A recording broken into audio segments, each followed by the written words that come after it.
Hey guys, how's it going? Welcome back to the channel. Nice to see you all again. Hopefully some of you have stuck around to watch some more videos from me. Sorry it's not being like massively transparent about why I've been away and not being able to make videos, but as everyone knows who subscribed to me, this isn't my full-time job, sadly. As amazing as that would be, I do actually work another job, surprisingly. So yeah, sorry for not being 100% transparent on where I've been. Hopefully some of you guys are still around and still interested to hear about gaming things from me. I've been doing some really interesting things recently. Steam Deck aside, this video is going to be mostly about setting up like a really cool, unique cloud gaming device using a couple of parts. Mainly a tablet from Samsung, a relatively older tablet, and a handheld gaming controller from a company called GameShare. It's like a Chinese company, but they have been producing these amazing, well-constructed telescopic controllers. So the controllers that you put your phone in the middle of, technically. This one required a little bit of modification on my part. I don't know if you guys follow any Reddits, r/cloudgamer or something like that. I'll tell you the story while showing you some gameplay and some footage, but I was browsing that one day. Not that I was getting tired of the Steam Deck. I absolutely love my Steam Deck, still use it on a bi-weekly basis almost now. As of recently, not too much because of what I've been using this cloud gaming device for. So basically, this cloud gaming device, I saw someone doing a similar thing on /cloud gaming on Reddit, and I was like, damn, that looks really cool. I have a gaming PC and that I rarely ever use for gaming now because it's in my office. I mainly work in my office and edit pictures and videos. That's all I do really on the computer so far. It's kind of wasted, to be fair. So I was kind of looking for a good use case of how to use the computer again to its fullest potential. I've had the computer for a long time now. It's got a 3080 in it. I was considering getting a 4080 Super, but I've just not really got a use case for that at the moment. So what I did was I bought this Samsung S6 tablet, not to be confused with the S6 Lite. This is the S6 that came out around 2018. It's got an AMOLED display and it's about 10.5 inches in size. And what I did was I immediately installed Moonlight and Sunshine on the computer and then on my actual tablet. So I run a system called Sunshine on my main client, the host computer is how you'd call it. And essentially what I'm doing with this device is streaming straight to it. Like I said, I'll talk you through it, how it all works, and it won't be a guide necessarily, it'll just be kind of like me showing just a different way to game on the go if you're in your house. Like, this is a kind of semi-portable, I'd say. The actual device itself is pretty big, but it's a tablet and the controller comes off it, so it's pretty thin tablet. Definitely portable in the sense that you could put it in a backpack.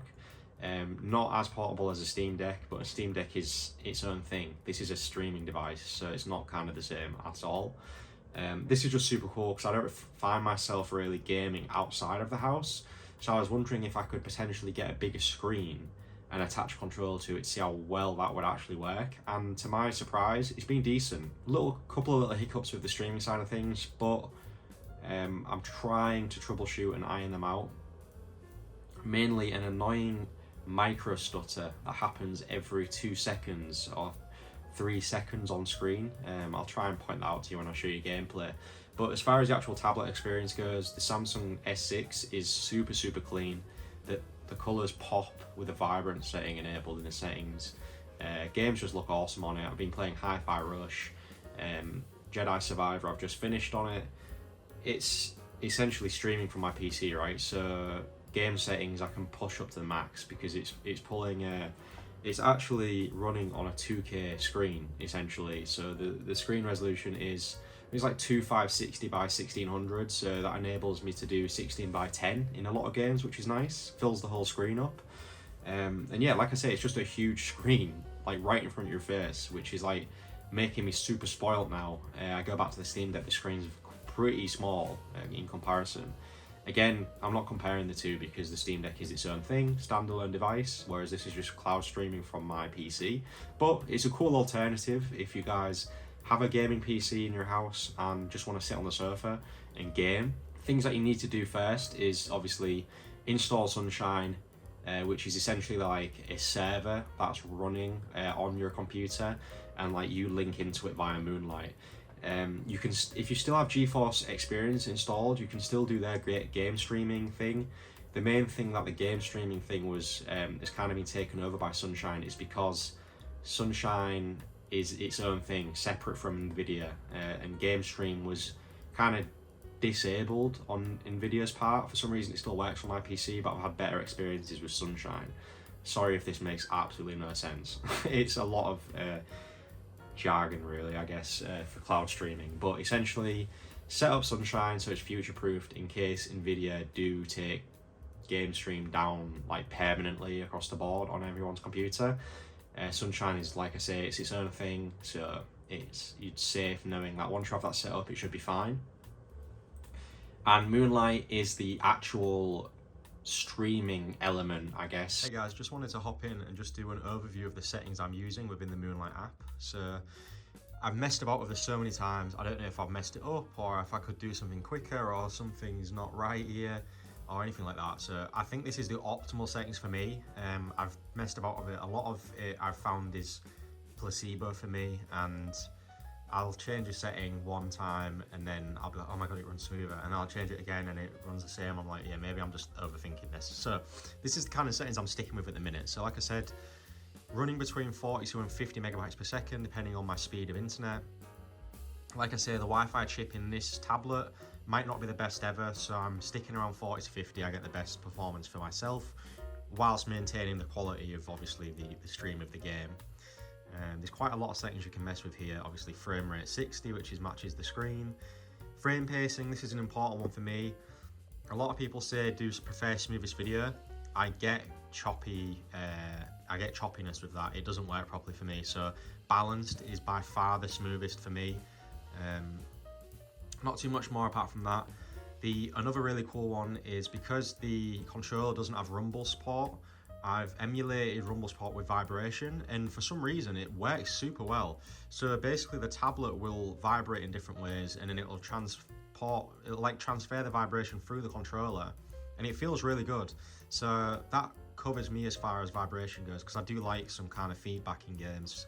A couple of settings just ticked. There's nothing too much that I've changed here. It's mainly all default. None of these are ticked. Let me know if any of these might make that one micro stutter go away. I don't think it will. I've tried a lot of different things. Other than that, it is very just default settings, guys. Video resolution, obviously native for my display. And yeah, apart from that, it works super well. So I'll just hop back in, show you what it looks like going back in, and I'm in. So yeah, this is Skyrim, of course. I've got a decent internet setup at my house. I've got it hardwired into my main router. So my host PC is hardwired to the main router, pulling about 900 megabytes down and about 180 megabytes upload speed, with a latency of around 2 or 3 to my local ISP, I guess it is, internet service provider. So decent internet in my house, although you don't need a speed that good to get it running. You can mess about with the bitrate in the settings, and if you've got a worse internet, you can just drop the bitrate to around 10 megabytes per second and you'll be okay. But the main thing I was worried about going into this was the latency between the actual PC itself and my handheld, and to my surprise, latency is minimal, like extremely minimal, to the point that it feels like I'm just playing the game natively on the device itself, which is crazy to me because it's being streamed from my PC upstairs, and I guess it's not that crazy in this day and age, but like it's pretty insane when you're playing Jedi Survivor on your sofa and it's literally being played on the PC upstairs, but it's beaming across downstairs for me, and it just runs super well. Like I say, I'll show you some footage, except from that small micro stutter that my oversensitive eyes pick up, which is super annoying. When I get into a game fully, I'm able to kind of zone it out, but it's always on the back burner of my mind that there is a tiny micro stutter there. If any of you guys know or are familiar with Moonlight and how I can get rid of this micro stutter, let me know, I don't know why it's there or why it's doing it. My internet speed should be good enough to get a fluid, literally a fluid experience. It's like, I don't know if it's being limited by the Samsung S6's Wi-Fi chip, maybe, or if it's something to do with the tablet itself, or it could be a refresh rate issue, because I'm using a headless USB dongle on my main PC, and essentially what that does is it pretends that there's a HDMI connected to the computer, because without that you can't get a video signal to the streaming device. So unless you want your TV or monitor upstairs literally playing and it needs to be on, you need to invest in a tiny little HDMI dongle. These dongles on Amazon are like £3, so $5, let's say, and essentially they will do all like the HDMI video signal work that needs to be done in order for you to get the video stream.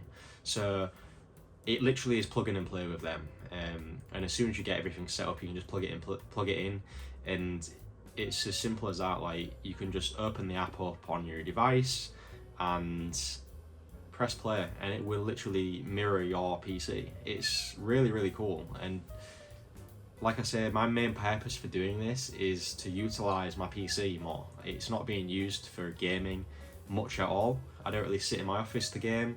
I mainly just work, do my job from my office, and video edit and photo edit. I don't sit up here and game because I spend so much time in here as it is, so I don't want to spend too much time in here. I want to spend some more time in my living room, etc., and just sitting on the sofa. So this setup is extremely ideal for me at the minute, and I kind of having to, at the moment, balance my time between the Steam Deck and this streaming device, just because I'm extremely spoiled with the streaming device now, because it's essentially a 3080 running 2K resolution, so I'm able to get 60 FPS in pretty much every game I run now, aside from Cyberpunk, which is a bit overkill and has a ton of settings like ray tracing that definitely hits hard on the graphics card.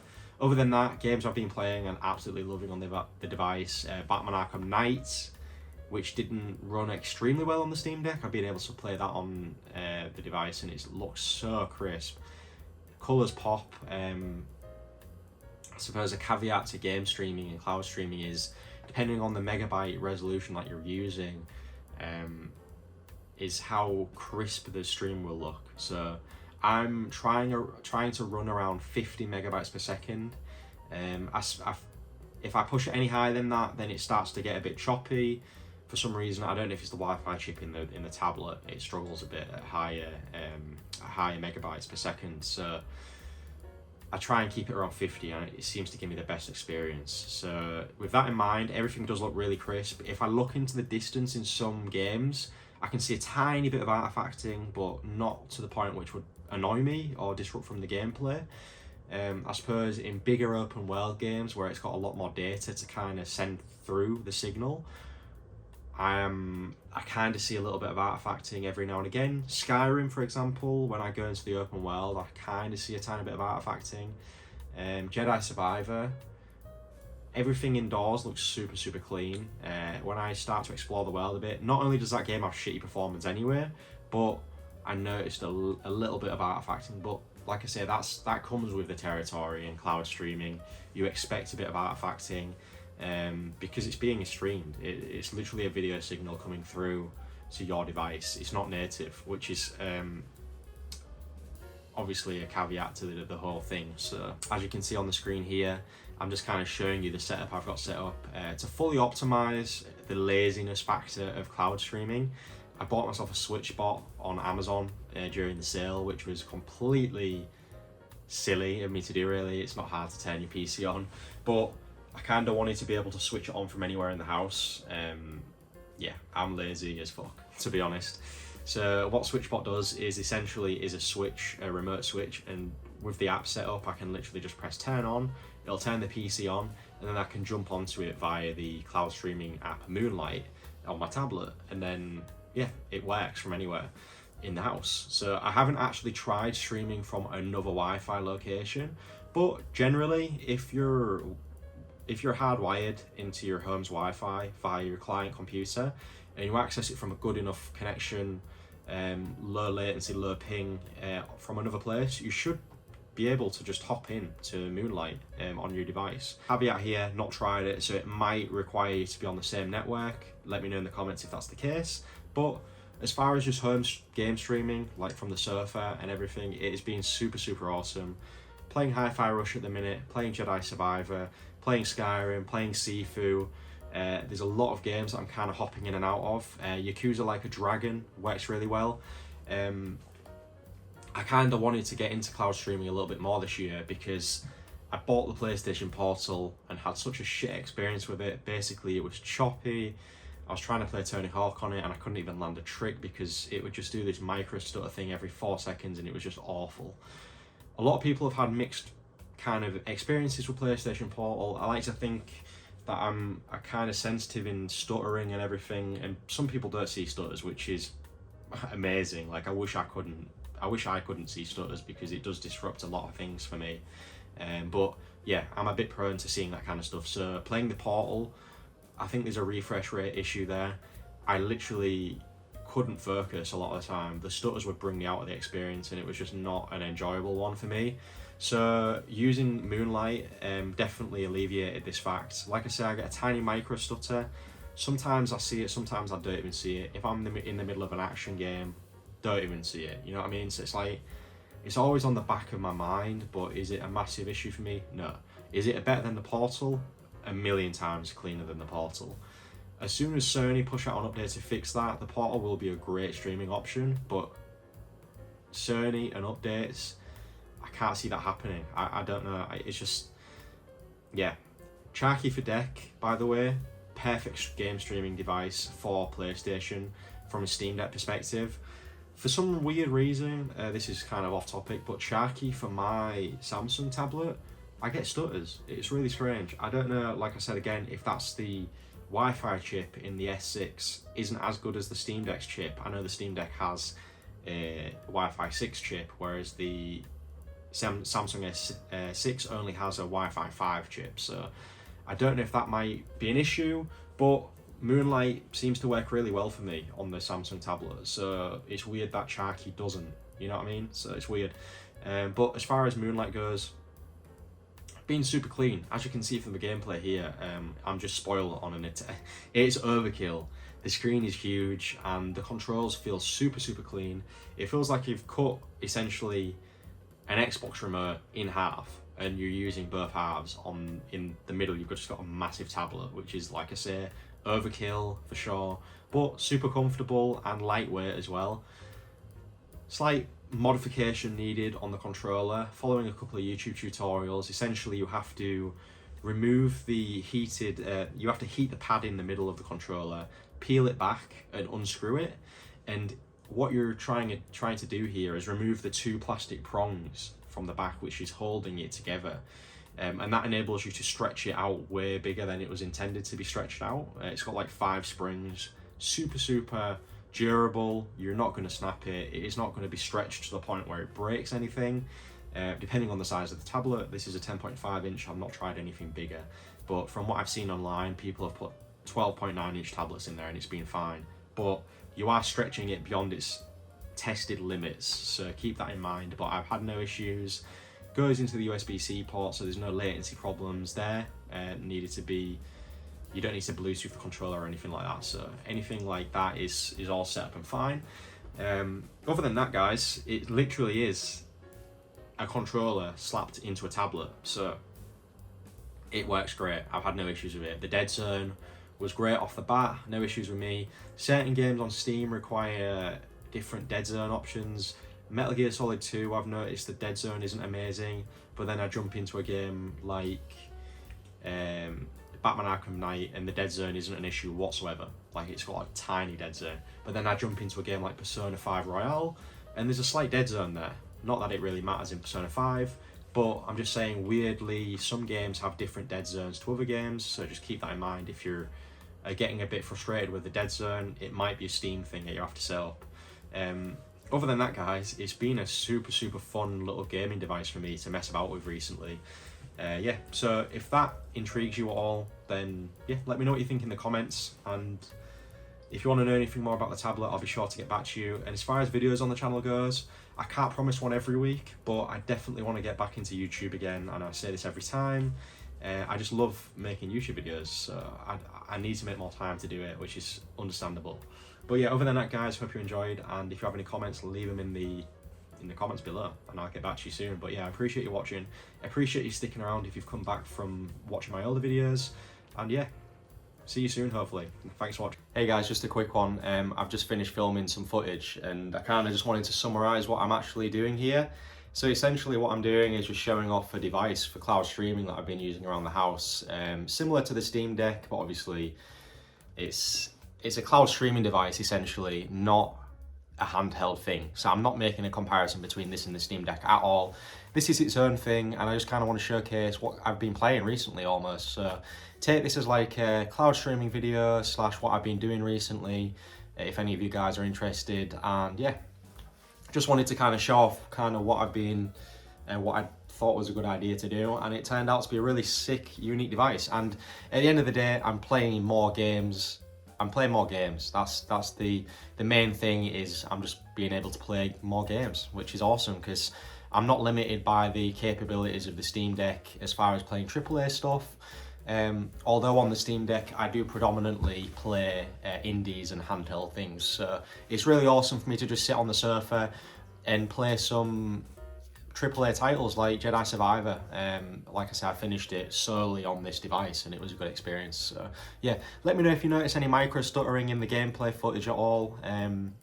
Those are my optimal settings I managed to find without tearing my hair out and just being too overly looking into things, because at the end of the day you just want to play the game. You don't want to mess about with settings all the time, and just there's so many variables in streaming that you just get to a point where you're like, I can't be asked to mess about with this anymore.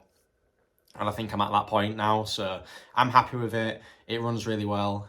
If you guys have any magical setting that's going to make that micro stutter go away, let me know. Other than that, it's been fun to be back on YouTube again, and hopefully I'll be back soon with another video, so stay tuned.